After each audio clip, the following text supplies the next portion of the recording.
What is up, everybody? RDV, and if you guys have survived the YouTube crashing of 2026, you're still here. We are live. We're going to talk about comic books this week. Oh, let's see. I'm looking at my phone. I'm like, where are all these alerts from? Link. So I send you a link. Yeah, I got busy today. Okay. All right. Alrighty. So this week though is going to be kind of crazy because we do have the end of Ultimate Spider-Man, which has been one of my favorite. I want to say favorite ongoing. I was just saying, well, the current favorite ongoing Spider-Man since the 80s.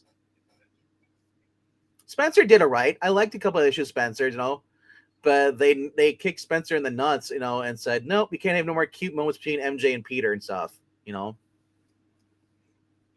But yeah, overall though, like I said, this has been a good run. This is what we should have had kept going. If they would have kept going with, instead of having him give up his marriage with the freaking deal with the devil, we would have had him having a daughter or kid or whatever, and it would have been fun. Like, I don't mind. Hey, if the Fantastic Four can have kids, why is Peter Parker not allowed to have a kid with being married in a happy family with Mary Jane, or whoever? It's like, I don't understand the hatred towards Spider-Man. We must keep him single, make him a loser, blah blah. It's like pretty much an FU to every single person that wrote Spider-Man before all these people. But I guess lately they had him in space, an Amazing Spider-Man title. Now he's returning back to Earth, which I don't mind. Spider-Man being in space, ventures. Iron Man did one too with the Guardians. That clutch move was there. Cue together sometime. No, sorry, bot. On Twitch, but kids are annoying. Evil Black Cat, then why are you here then? You're a kid. You shouldn't be here. It's an adult only stream. Alright. Alrighty though. Alright. We do have some other books come out this week though. I want to talk about that. And so let me get this situated here. But I hope you guys are doing wonderful tonight. And all right. Can I get this? All right, that should be good. It allows me to see the stream when I'm on a screen sharing. Yes, Spider-Man in space. But overall than that, there's a few books. So let's just jump into that. Breen, what are you watching tonight other than sports? I started watching Dark Winds. Dark Winds. Yeah, it's on AMC. It's set in 1971 on an Indian reservation. And I don't know why I missed it before, but it's fantastic. Hey, what's up there, Serenity? What's going on? Thanks for tuning in. And that's the one. The season 4 is about to start, and the villain is Titus Welliver. Nice. You ever watch that show Tracker with Justin Hartley and CBS? No. I was wondering if that was any good. Honestly, I've heard you guys say decent stuff about the Rookie and things like that, but it's hard for me. It's hard for me to watch anything on any of the big 3 or the big 4 networks because it's going to make me sound like an elitist snob, but they have to be, happy, positive, for absolute mass consumption. And the other networks like AMC and FX just do them better.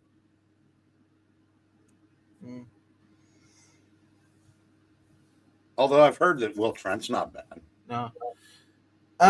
Serenity. I'm running 2 streams right now. Actually, there's a vertical stream which you're on, but there's also a horizontal stream with a few more people on are over there. So if it's better for you to not watch this on the phone, you want to watch on your PC, go to the home tab and actually click on the live button, and you'll see it right there. It's the one without having the phone in the front of the title. But yeah, the Rookie. Actually, I'll say this real quickly, and we'll get to the comic books. One of the reasons me and Zach like the Rookie because it's one of the few shows that isn't trying to force you to preach you in a sense. Nathan Fillion has just been one of my favorite characters since watching him. 2 girls, a guy in a pizza place, or no, 2 guys, a girl in a pizza place, back in the day with him and Ryan Reynolds. And yeah, I liked him on Firefly, and he's just comes off as a very well likable person. And it is kind of far fetched. They still call it the Rookie, but the thing is though, it's nothing like the '70s show. They tried it. That the first season was him and 2 other characters on there that were rookies, and they're 8 seasons in where he's finally now like a TO officer. The other girls were moved up, and then the other rookie that was with them was actually killed off on the show because he wanted to quit.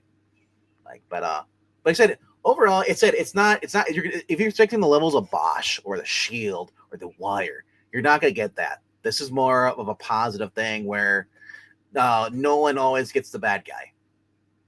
It's the last network show that I watched with regularity. What's that? Castle. You know why? Humor? Nathan Fillion. Yes. So yeah, I mean he's very likable. That's one of the reasons. I don't watch much episodic television anymore. Sure. So there are episodes where it drags, but like I said, it's not. I wouldn't say the Rookie is the best show. I'm just saying it's a show I can tolerate, and it's not bad. It is kind of a bore sometimes, but overall, it's got its moments. They keep bringing back I forget what his name is, Bridget something, as the villain. They had Anne Winnick was on there for a while before she passed away. She was a serial killer on there who had an obsession with Anne Wershing. When Wershing, yeah, she was on there. She had an obsession with Nathan Fillion because she's the only one that could solve her crimes and stuff, So I thought that was really cool, the dynamic for that. They have one of the brothers. I think he's the one that played Iceman in the X-Men movies. His other brother is the one that was in. There's Sean or Aaron. I can't remember which one it is, but it's to quote The Rock. It doesn't matter. Yeah, it doesn't matter. They're exactly the same person. I cannot tell me they're different. But some of the girls on there are not that bad looking either, too. I'm telling you though, you need to watch Day of the Jackal. He was. I turned on another show the other day, and Eddie Redmayne showed up and killed 2 of the people in the show, and then went back to his own show to kill more people. And then he hung out with Eddie Kingston. Oh my God! I said the Mad King. He laughed at John Wick's kill count.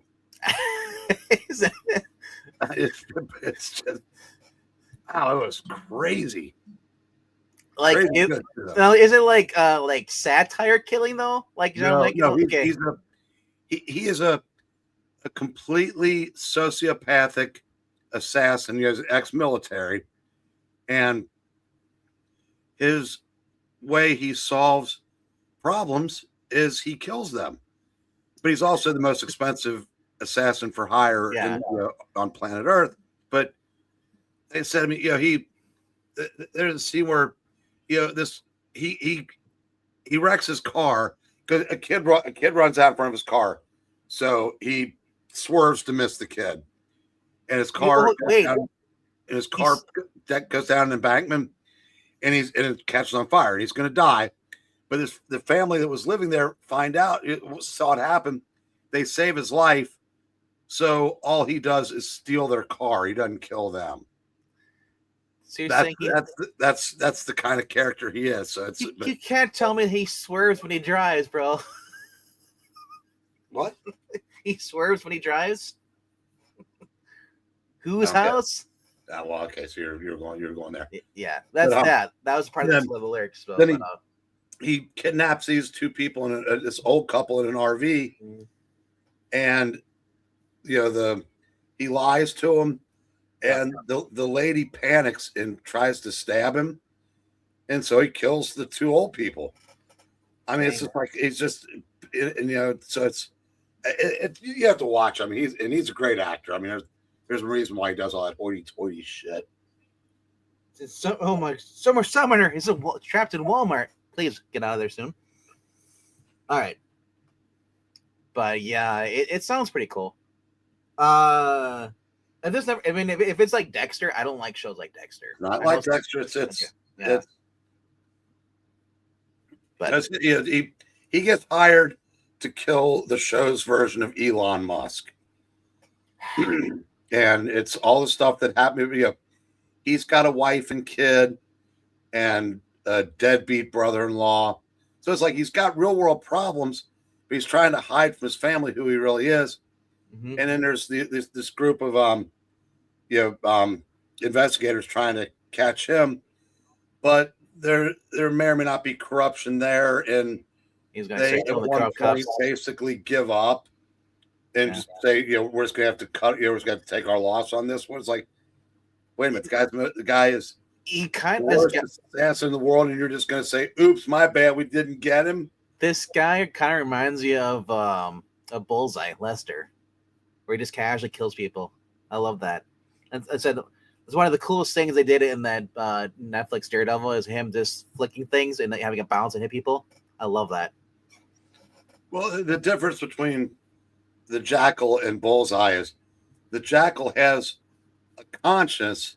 It's just warped, but he's also a sociopath. I mean, I said, he risked his life so he wouldn't hit a child on the road. But then he turns around and has to decide whether or not he's going to kill the people that saved his life, and he decides to just steal their vehicle instead. So, I mean, that's the kind. It's just a very interesting, insight into somebody's psyche. All right. Let's get our number 5 here. So we're not here all night. I always start a little later. I already ate dinner, so the longer we go, it's not my problem. I ate.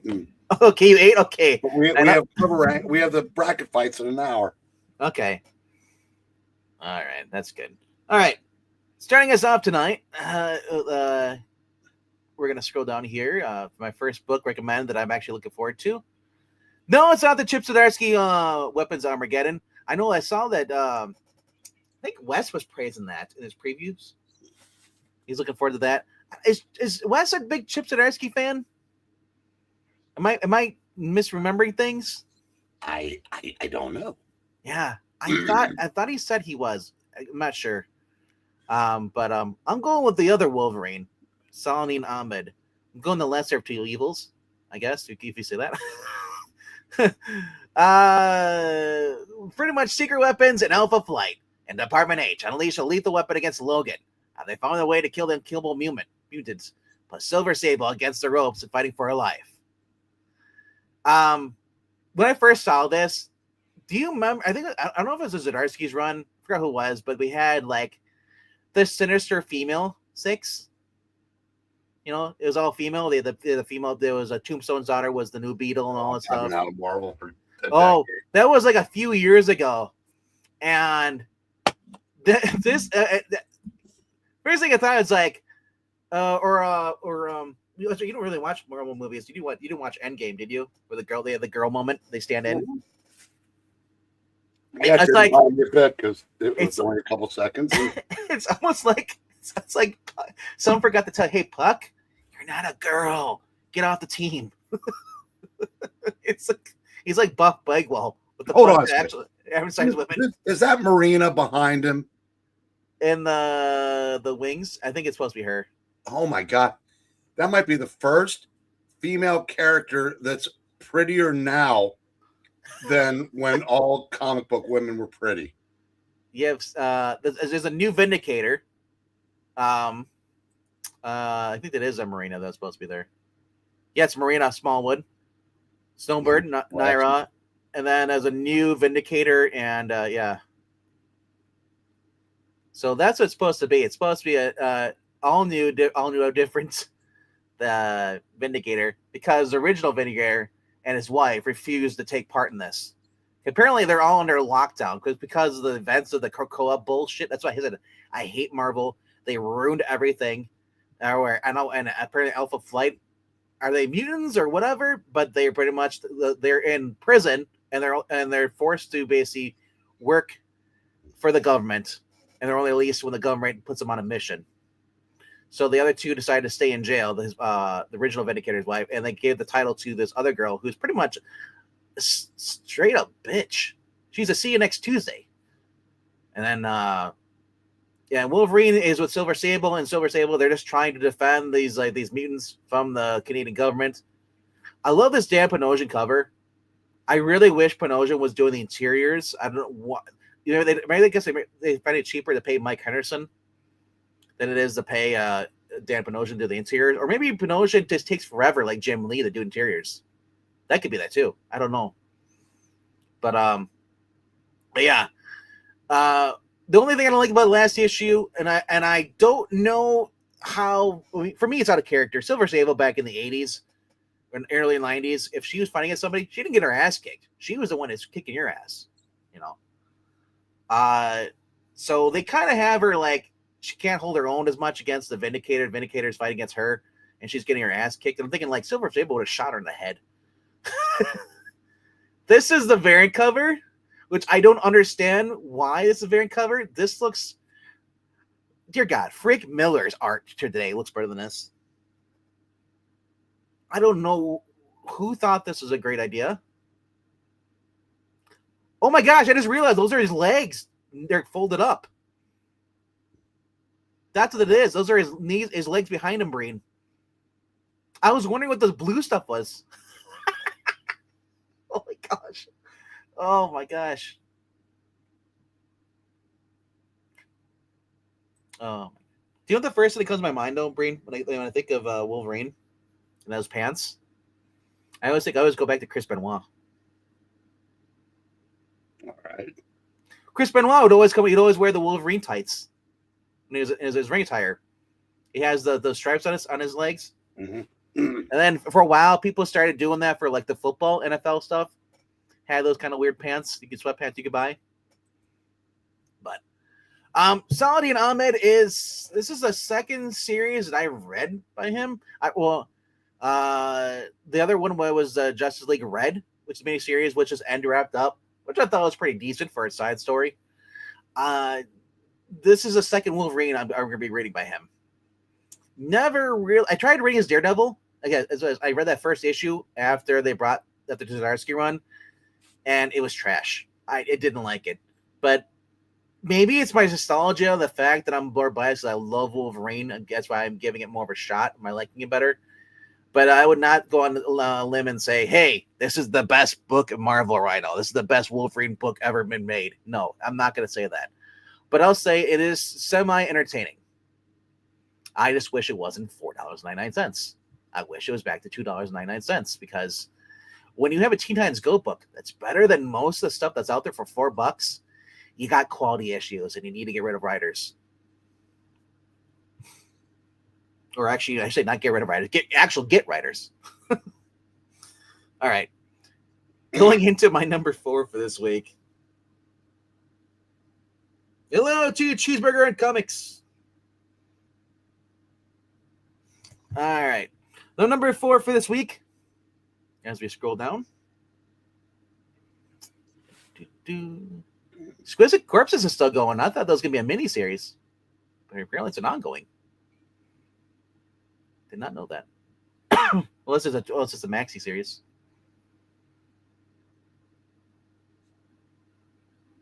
Alrighty. We're going on number 4 is Thundercats, number 24. For $4.99 through Dynamite. It says, knowledge is power. In this issue, the moment has finally come. Lionel unlocks the Book of Omens, and even with all that he has learned since the Thundercats' arrival on Third Earth, what he discovers in his pages shocks him to this very core. diligent historians Declan Shavely and David Sullivan put it on the record, the Thundercats 24, featuring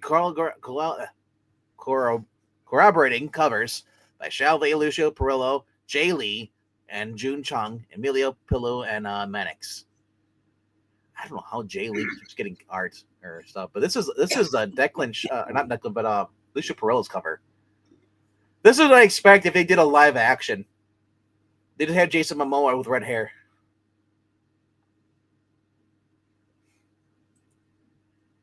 Of course, there's the writer, his art. Of course. Oh, thank you for censoring the Jay Lee cover. I was afraid it was gonna be bad. And there's cover D, more kind of cartoonish. And this guy, I'm sorry, this is a level of Fred Hembeck level. Just why? Who is buying this cover? Like, if you're gonna do a Thundercats cover, gonna do this style, make it Mr. Beaker, whatever, from Muppets. Do a Muppets crossover cover, something. But wow, there's like 14 freaking covers. Oh, probably all Virgin variants and stuff. Yeah. Black and white's actually pretty cool too. I like this one better than the color one. All right. The only thing I guess say the knock on this book so far is the fact that we haven't had him yelling Thundercats, or like, Thundercats, ho, like he does in the cartoon series, or using the Sword of Romance, give me sight beyond sight, allows him to see further distances or whatever. Like, he hasn't used any of the sword's powers in this book yet, which to me is kind of like, dude, do you know anything about Thundercats? Or are you just making it up as you go? But 32 pages for $4.90, cardstock cover. That is my number 4 for the week. Get to my number 3 here.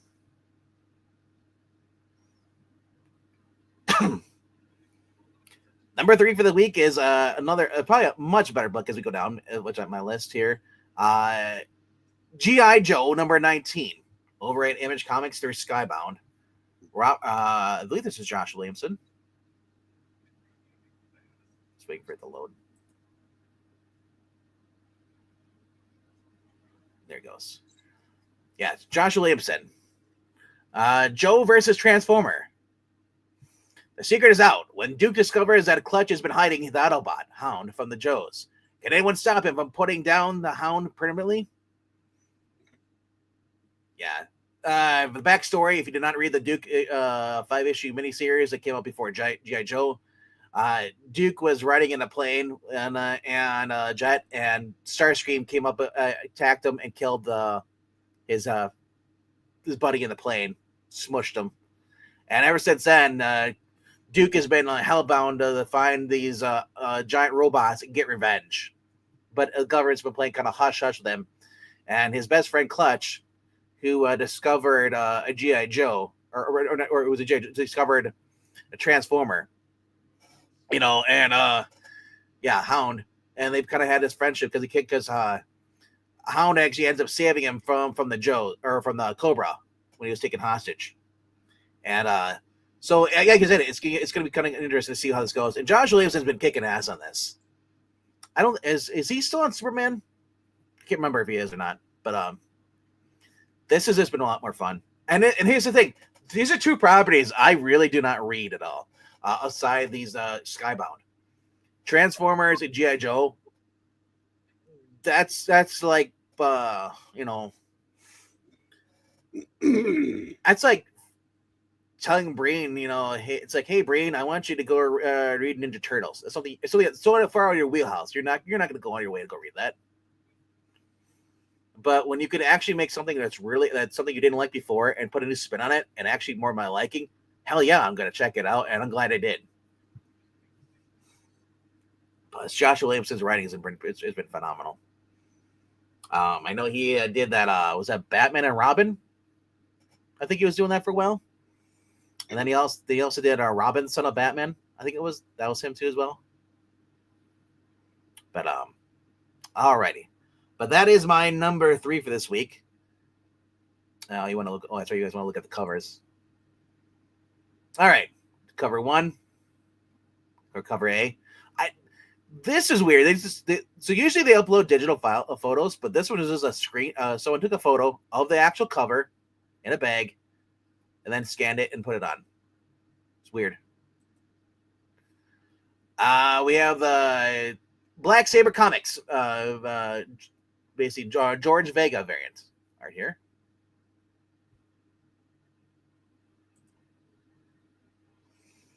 Then we have cover B, Joshua Cassara variant, which is pretty cool. Get the Joe team here. It doesn't say it's a connecting variant though. If it was though, it'd be kind of cool to see on the other side of the next issue. Like, I hope he does get another issue and have it the Cobra on the other side. But so far, that's the full team we have right now. At least part of it. The Joes. And then the Ben Oliver, another variant. Some cheesecake. The 1 in 25 Tonsi Zonjik. I'm butchering that name. You have Starscream in the background. You have Duke in the shape of a gun rifle. That's cool.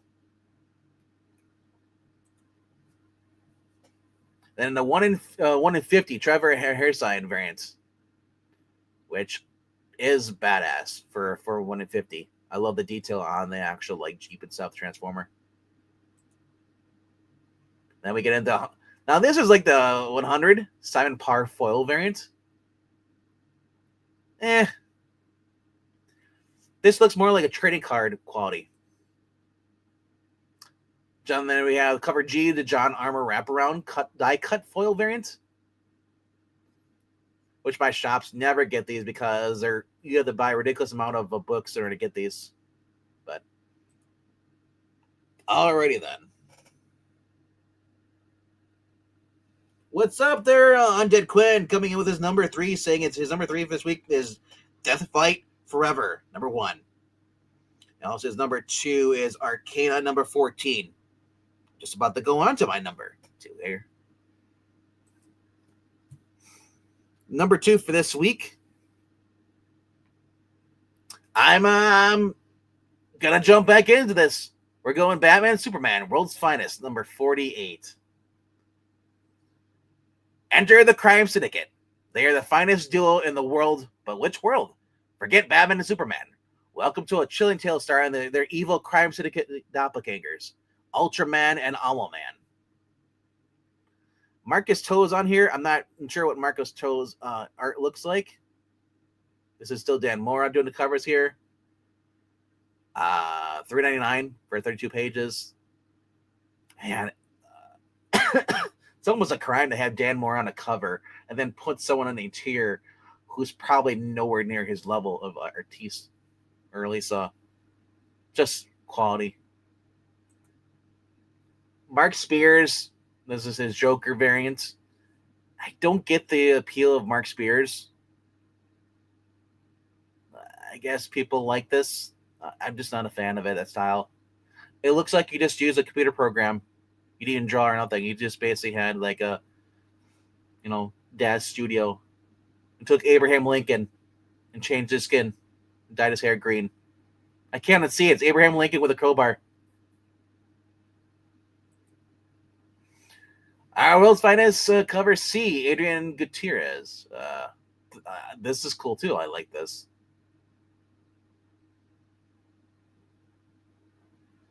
I might get this cover. And then we have the Megan Huang cover. Probably the worst cover I've seen since Ed McGuinness. I don't know. Ed McGuinness might be better than this. I'm not sure. It's Robin looks horrible. The only one that actually looks somewhat decent here is Batman, but Batman's got a really effeminate pose, sticking his hand out, saying, "Hey." It's a weird thing. What's up there? That is horrible. Look at Batman's left arm. I just said that. You just come back. No, I was watching basketball, but I heard you just making generalizations. But that is, hell, women would kill for Superman's waist, right? He's probably clocking in at about 22 there. Look at Robin's neck. He's got a giraffe neck. This looks bad. That Robin's neck wouldn't even be in the top 10 of things wrong with this cover. If we ever ranked this with the Lester sisters, you would have time to go get your dinner while Amy was talking. And then just eat that dinner, digest that dinner, have an after dinner cigar, and she'd still be picking this apart. Superman's face too. Yeah. Great shades of Elvis. This is dreadful. I know, right? I understand what they're trying to go for, but here's my thing. Why doesn't anybody try to do what they do in World's Finest? Have them like weighing, again, like skiing or whatever. Something stupid like that. What are they trying to go for? Like a superpower thing. When people are flying, they leave the trails, It looks like they missed a couple of other letters or a couple of other colors in the rainbow, if you know what I mean. No. Maybe they figured they didn't need it. This cover was gay. So the Powerpuff Girls, whenever they fly, they'd leave sometimes they'd leave they go so fast they leave after image. So you see the color of their capes or whatever they're wearing, like the clothes they're wearing. So they're gonna go for that.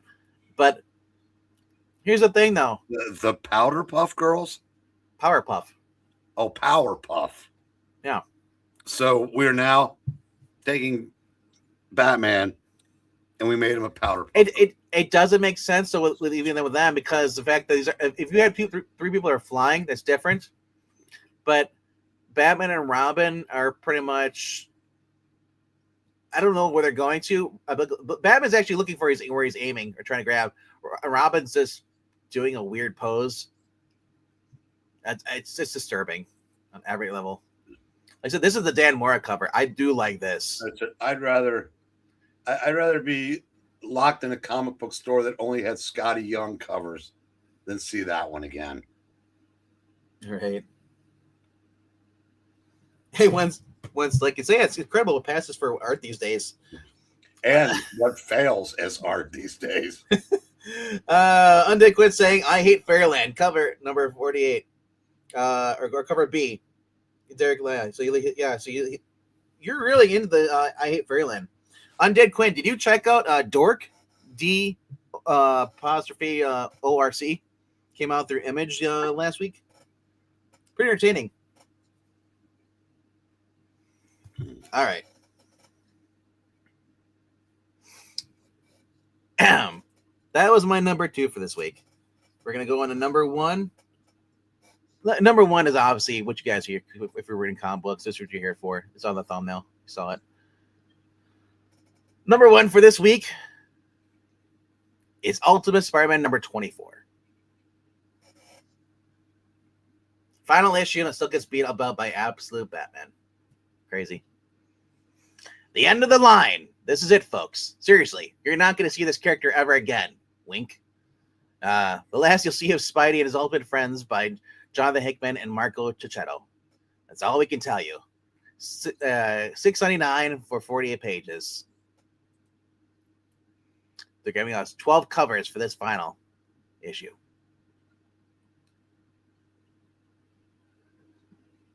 Kind of good.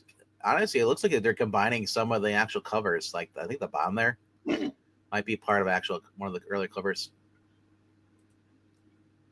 There you go. Here's the 1/100 cover. So it looks like we got the whole entire universe, or at least.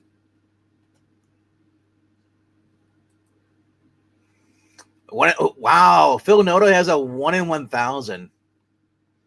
I will be surprised to see if anybody actually goes and gets this, because I can't see the resale value on this for 1/1000. Like, who's gonna go buy it and then try to flip it? Stephanie Hans, a 1 in 25 variant. This is kind of funny. He decorated the tree with webbing. Is it a tinsel? Mary Jane looks a little fugly there. I'm not going to lie. Not the best.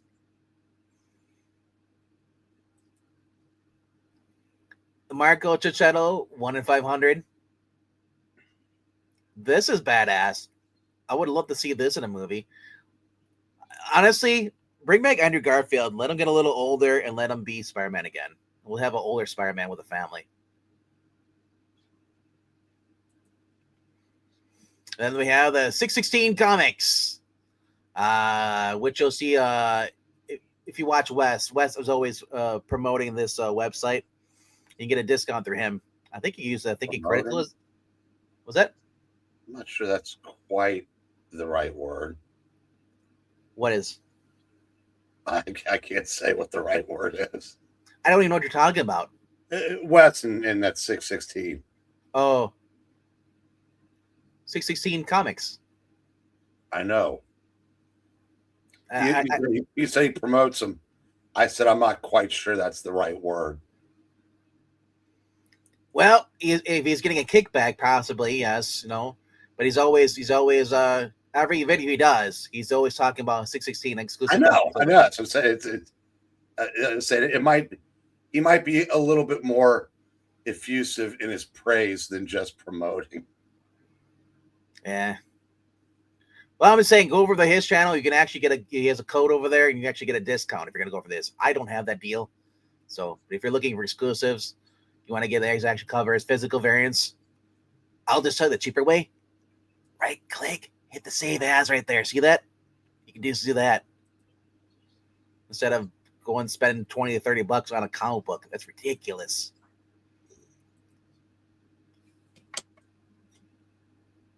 Then we have, of course, the hero cover here too.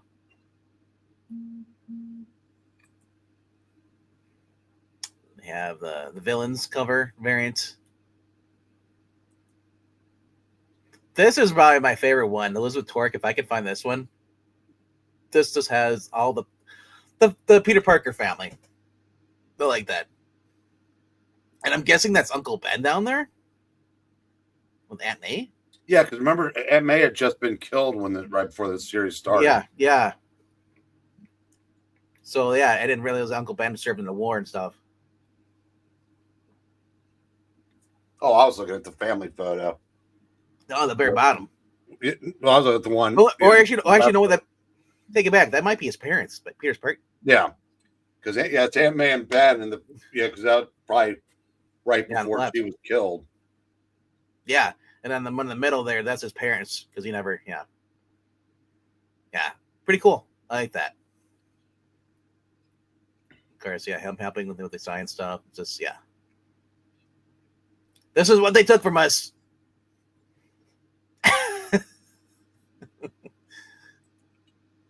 Of course, we got the Marcos Martin Ultimate Finale variant, 12 of 12. This will probably be used for the interior if they do a trade hardcover collection. They're going to do an omnibus or compendium. But, yeah. So when you get done with that one, go over to Absolute Batman for a second. I just want to see, Canetti's name up there. Well, I thought he was doing next week. He's doing this week. 17 and 18. So, Absolute Batman. And if you guys following home at chat, if any other books you want us to look at, we'll do that.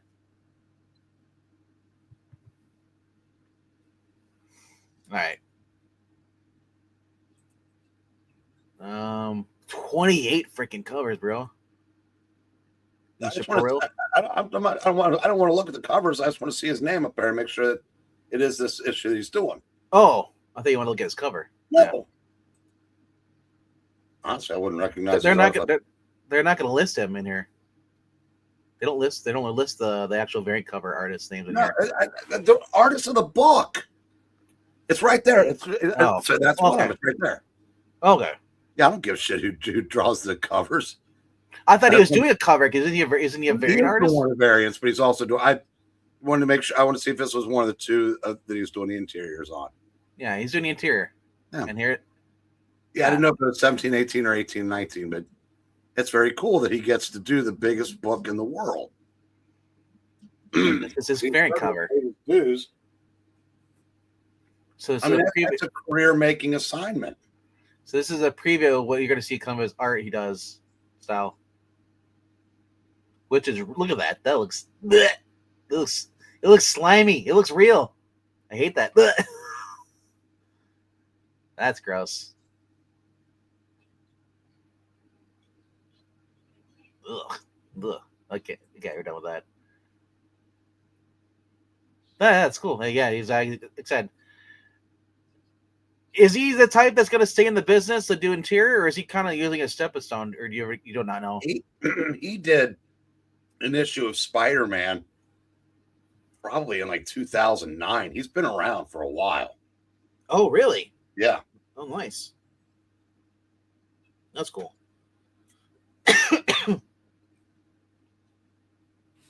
All right. He's a very quiet guy, but he's a very nice guy, and this is a great break for him. Right.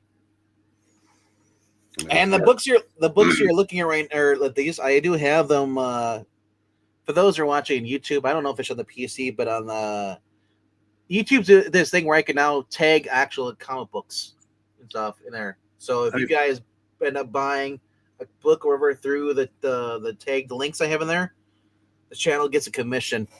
It's one of the newer things they started doing here.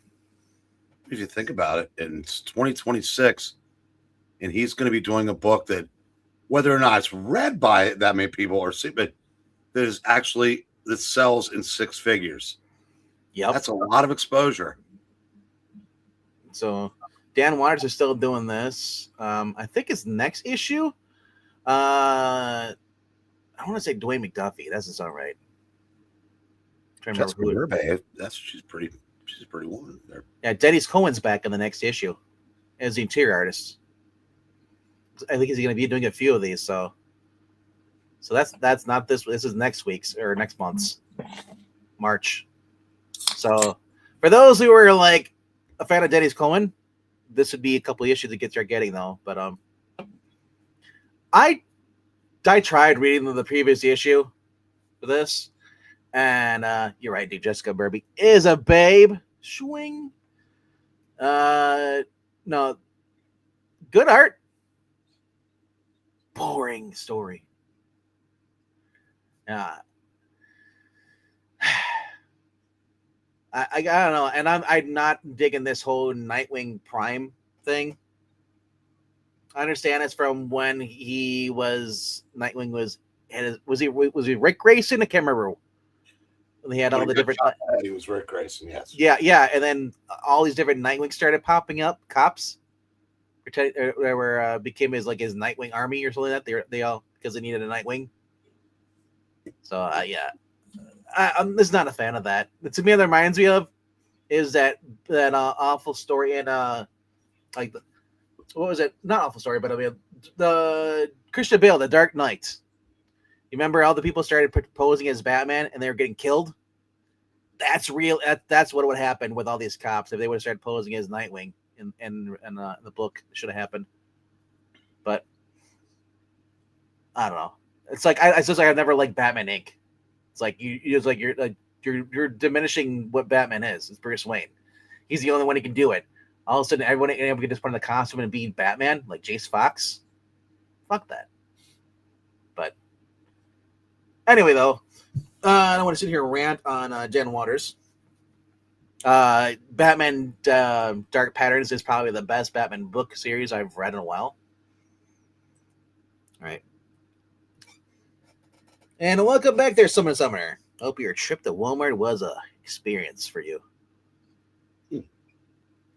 Shadows of Tomorrow is a new event for following the events of Armageddon and X-Men right now. More time travel bullshit. Guess who's back? They're bringing back Malice. Right? Thank you, Ryan North. A lot of people are speculating they're going to keep Malice around. They're going to separate her identity from Sue and just basically have her just be her recurring villain that looks like Sue Storm, but it's not Sue Storm. They're going to have two Sue Storms. Notice I'm saying Storm because they literally refer to her as Sue Storm Richards. Yeah. Reed Storm. Right? The other one was Wolverine's of Armageddon. That's a new ongoing event starting. Avengers Assemble. I guess. And then they have Dan Slott brings back the Prankster. I like the Prankster.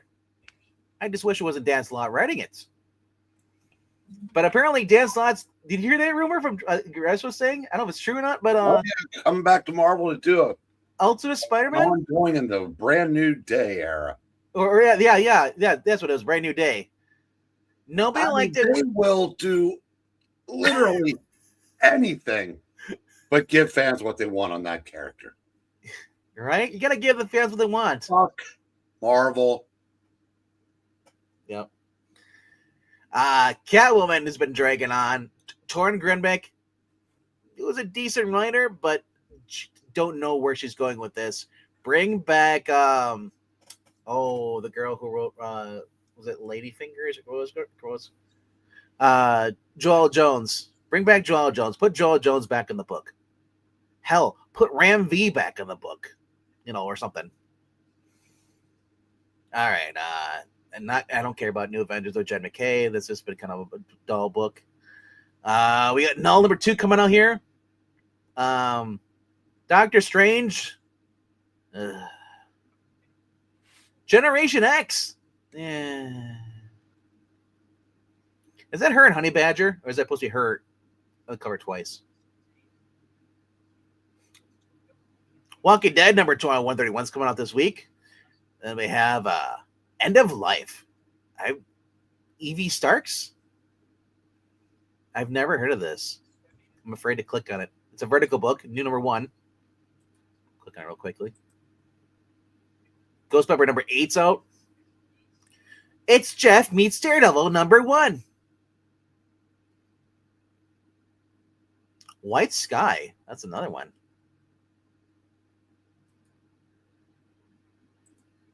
I have Fairland. Here's that. We have Battle Nexus, Starship Godzilla, Rat City, Deadly Hands of Kunlun.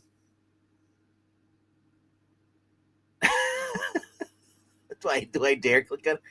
Any interest, Breen? The Deadly Hands of Kunlun? Kunlun? No. Torment. Number 8. Last Starship. Mega Man X number 1 through Udon. Which I heard that Udon was like really going to stick around that much longer. They're kind of going out of business. Again. Vampirella Armageddon number 8's out this week. If you want more of the Hellboy universe without Hellboy, we have Captain Henry in the Graveyard of Time. The Florida Hippopotamus Cocaine Massacre? What the fuck? Street Sharks, number 5. Death Fight Forever, though. I think Undead Quinn brought that up.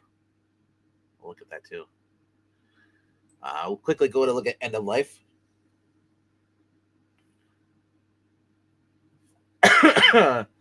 Kyle Starks, never heard of him. But Steve Pugh, isn't that a name?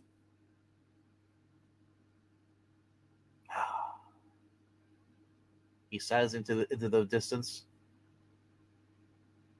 I guess he must be coughing up a storm. Professional hitman Eddie Stallion has messed up. He's accidentally robbed the Raven, a high-ranking boss member of the International Cabal, of assassins of the Menagerie, whatever. If I start butchering names, maybe Breen will respond. Who was that? Who are you asking me if I knew? Steve Pugh. Yeah, well, didn't he do the 30 Days of Night shit? Is that him? Yeah. Or was that Steve Niles? Oh, no, it is Steve Niles. Steve Pugh's somebody. I just can't remember what it is now. Yeah, but he apparently was on Peacemaker Try As Hard, which was actually pretty decent art on there. I'm not sure what else he's done.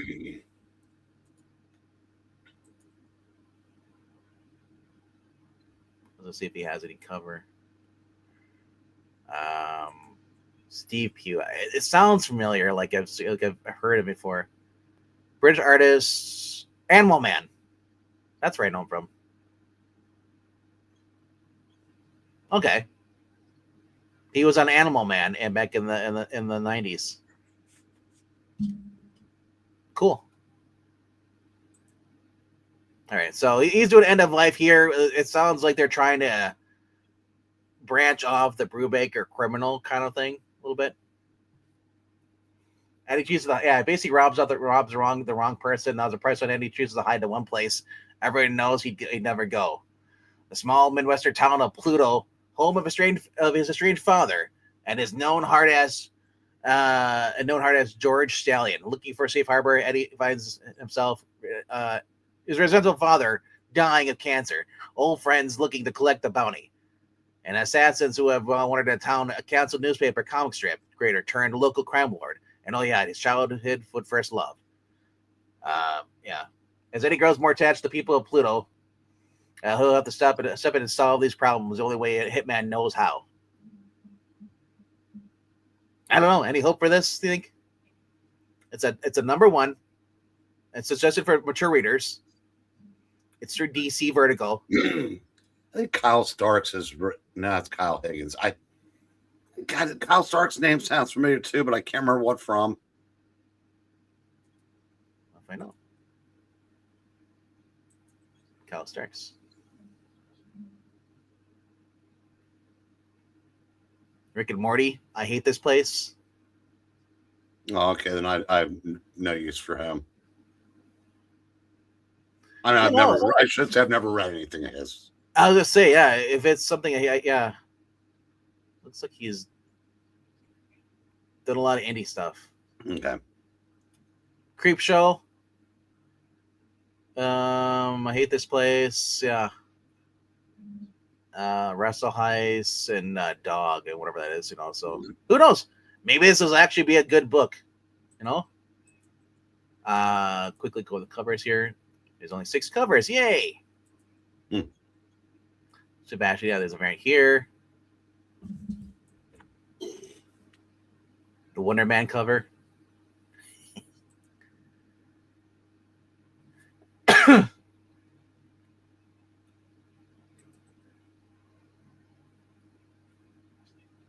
This actually looks pretty good for a cover. Alvaro Martinez Bueno connecting variants. That's really good.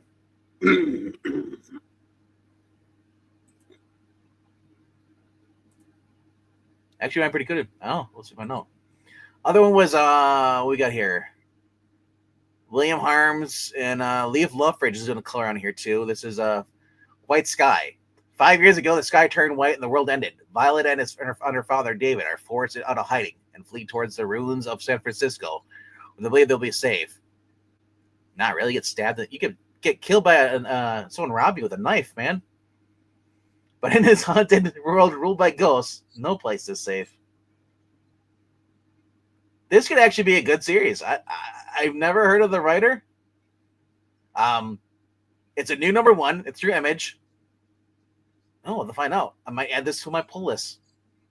Cool. All right. Death Fight Forever number 1 through Image. Another first. That cover is really rough. Not a fan of that style. Only action comedy of best-selling writer Andrew McLean from Headlopper. Never heard of it.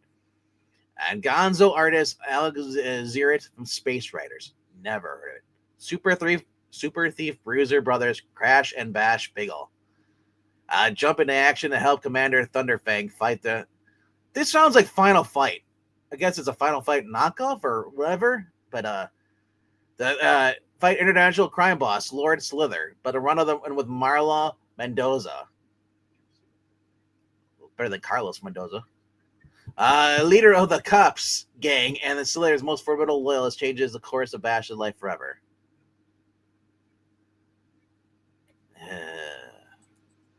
I mean, that is just... This is what I'd find in the comic book bin for 25 cents from 1990 because nobody wants to buy it. That's the quality of art here. Like, the background looks good, but the people look horrendous. Now this, on the other hand, that looks like a badass cover. This looks great. But this, that's also Dylan Burnett. That looks weird too. I guess if you're going for like an over the top, kind of look, pair for parody. But yeah, this main cover, not a fan of that. And the main cover is done by the actual writer. Yeesh. I'm just glad it wasn't the interior artist. The interior artist is actually the one I showed you before, the one with the sword and the stake going to the skull. So I mean, there's hope for this. Actually, might be a good book. Interior art. All right. Let's look at trades. Coming out this week, Absolute Wonder Woman Volume 2, As My Mother's Made Me. Okay. Ultimate Incursion trade is out this week. Green Lantern Volume 5, The Spectre and Spectrum. Jeremy Adams is on there, storyline.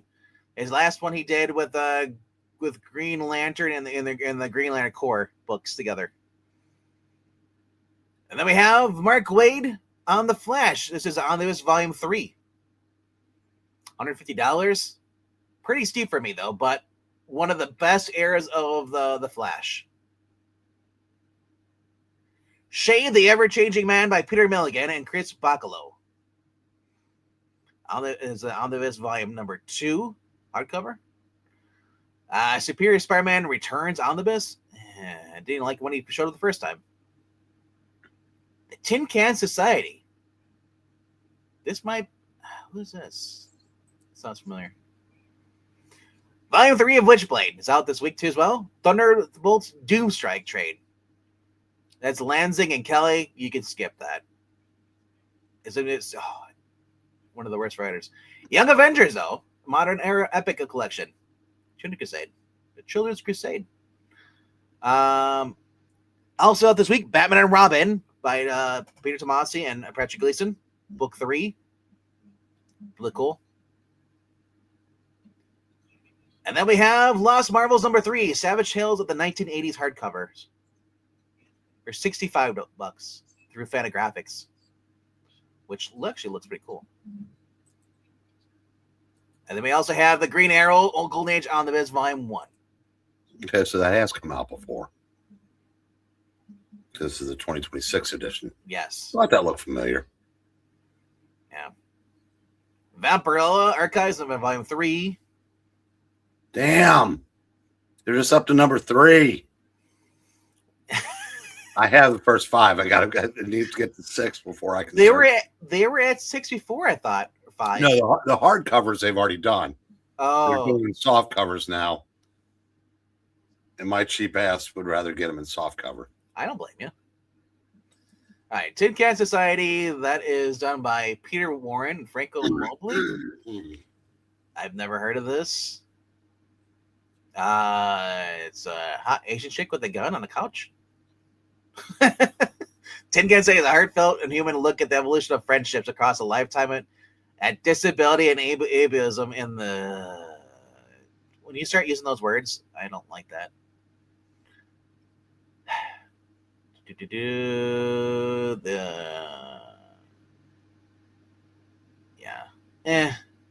It's got the colorist from New X-Men and Gen 13, but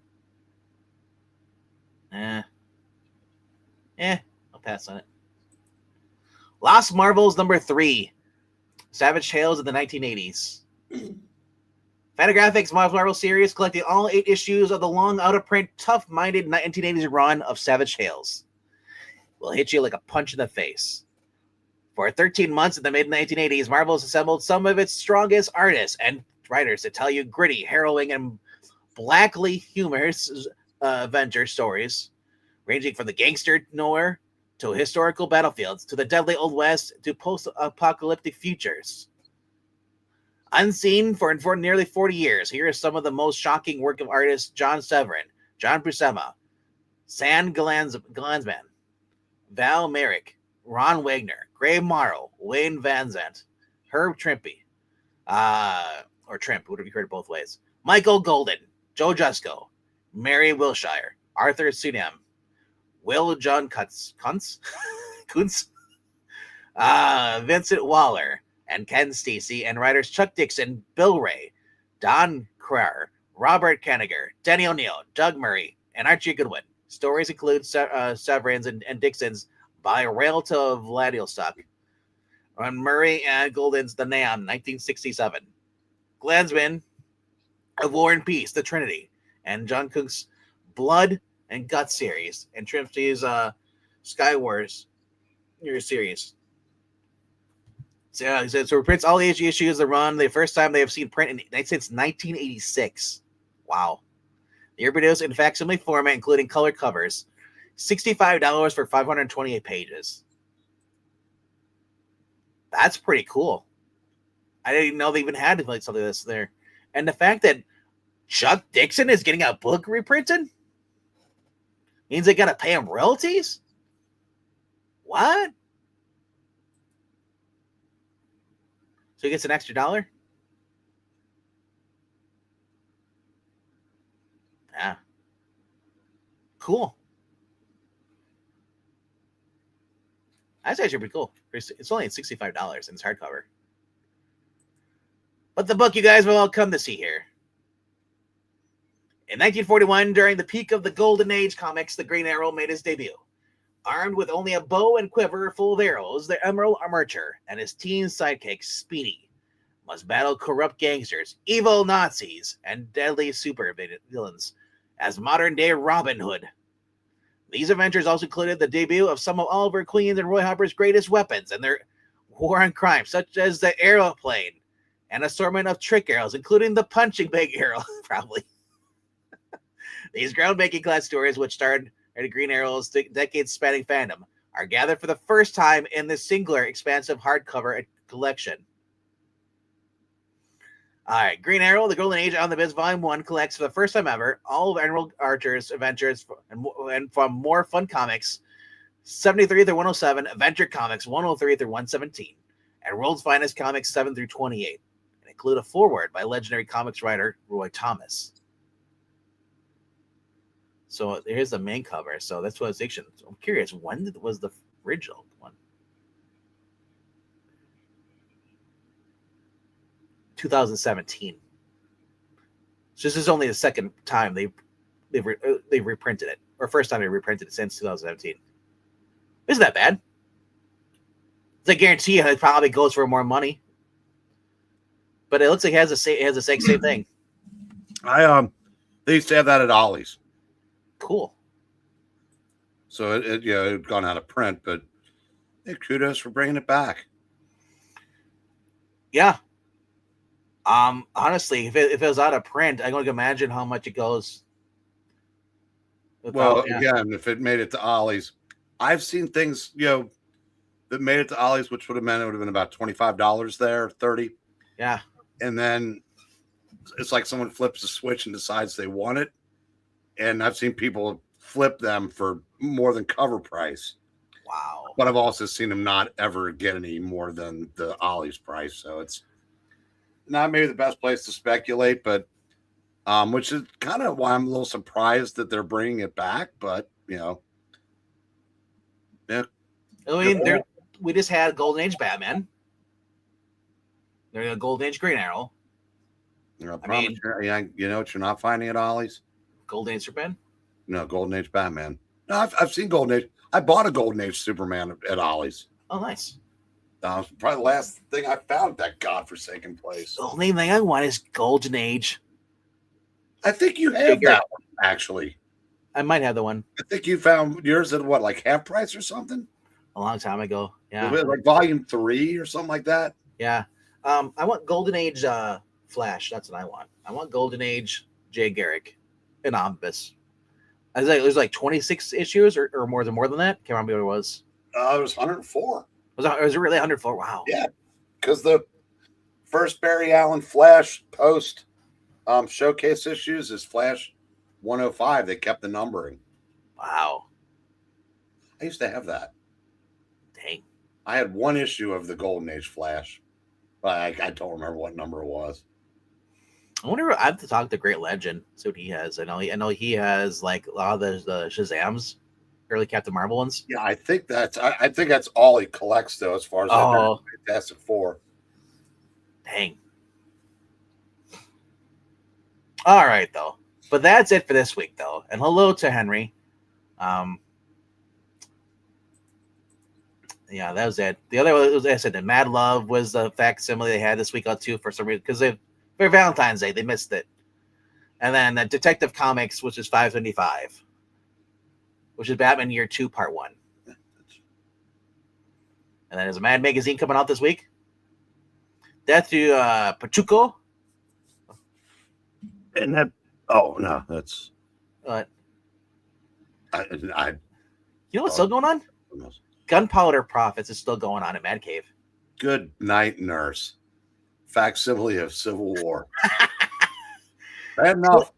I was going to say the Detective Comics is bad enough because I bought that off the rack, but... The only thing I like about that book is that cover. Get rid of the Civil War part of it. Just give me the Tony versus that. And then after I do that, I'll go watch it in what was it Captain America Winter Soldier? Where they do this in the movie? Henry, I don't remember. I probably have, but here's the other one. Oh shoot. Click on that back issue for a second. I might come out of retirement for that one.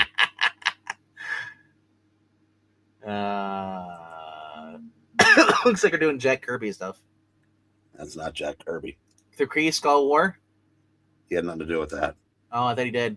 Selma. That was Roy Thomas and Neil Adams. Art and Reggie. They're showing up. You have to get that just because his cover's so cool. Right, yeah. If they have it tomorrow, I'll get that. That'll be... Yeah. You ain't kidding. The cover is the best part of Civil War. Yeah. Just Avowed is an unhinged version of G.I. Joe. Oh, I have to look into that. Yeah, I was wondering what that was. It looks interesting. Yeah. Great rivalries make great comics. You just cover in Rivals issue, featuring the Bronze Age classics, Kree Skull War, Superman, and the Flash Race. The Thing and the Hulk battles, Archie Andrews versus Reggie Mantle. That's funny. And Epic Collages, spotlighting the work of Roy Thomas, Neil Adams, Dan Durgans, Jose Luis Garcia Lopez, Jerry Conway, Jim Starlin, Al Milgram, Eric Breed's favorite, and Peter David, and Dan Parent, Mark Wade, and others. Nice. $10 or $11 just for 84 pages. So that's this week. And then, that's through Massive. Okay. Yeah. And then there's not really much after that. Just kind of some manga, some kind of reprints. A lot of them are like they're the Panini, whatever it is. Once you get a lot of stuff. Red Sodia's New Year special. There's a blind bag for $15. You might get a book that looks semi-decent and that's not dinged up. Tomorrow's Comic Book Creator, number 42, features... There's an alter ego also. Yeah. So... H.G. Pete, original artist of Wonder Woman. Jack Kirby Collector. 96. These are 96 of the Jack Kirby collectors. That's crazy. Hey, look, a Zenoscope book that no one can get at the shops because Zenoscope sucks right now as far as getting shipping. Archie's Comics Digest Spring Break is out this week too. And then we got agree in the DC, the Flash second printing, number 27. And then more variants, but Fire and Ice, Necron, Blind Big variant. So apparently Dynamite's doing a bunch of $15 Blind Big variants. And look, more Civil War stuff covers. Variant covers for Civil War facsimile, number 7. Why? Oh yeah, if you're into webtoons, Full Metal Alchemist is going on too. Yeah. Alrighty though, I think that's gonna be it. There's a book called Jungle Juice. That's Jungle Juice Season 3. I wonder if that's about college kids mixing alcohol. Yeah. A lot of variant stuff. Unbeatable Squirrel Girl is a webtoon, Breen. You can go read it for free. I want to read these weekly shonen magazines. I never see these at my shop. What the heck, bro? I guess I need to go to Japan.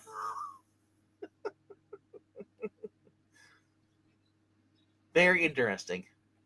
I used to tease Skip over those. I was like, man, it's like, do you know anybody who gets these? He's like, yeah, in California, sometimes the shops would have those. It's like, alrighty then.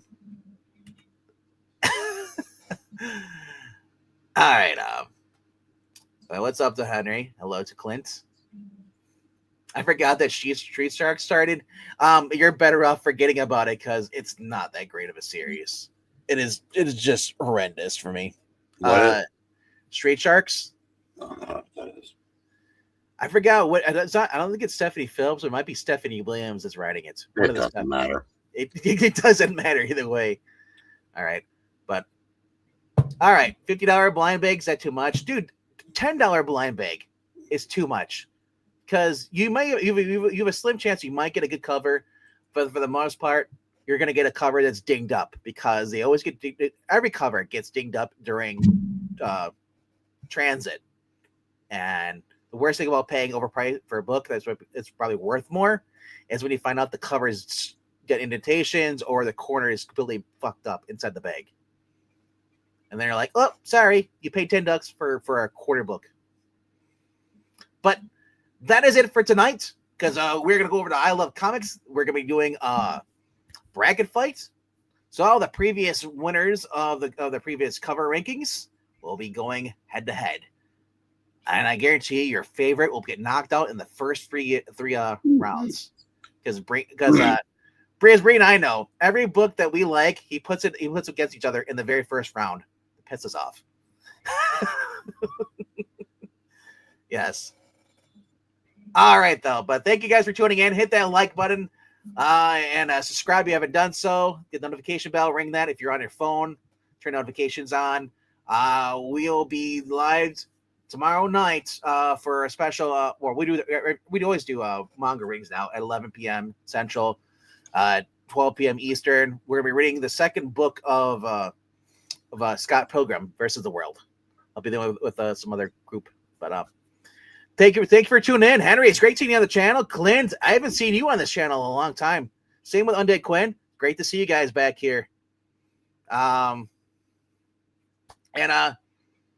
stay warm if you're up here in the north, or if you're up here where it's warmer a little bit.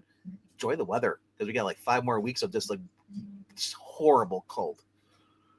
All right, take it easy, guys. We'll see you over at I Love Comics. Say good night, Breen. Good night, Brain. Good night, Beckman.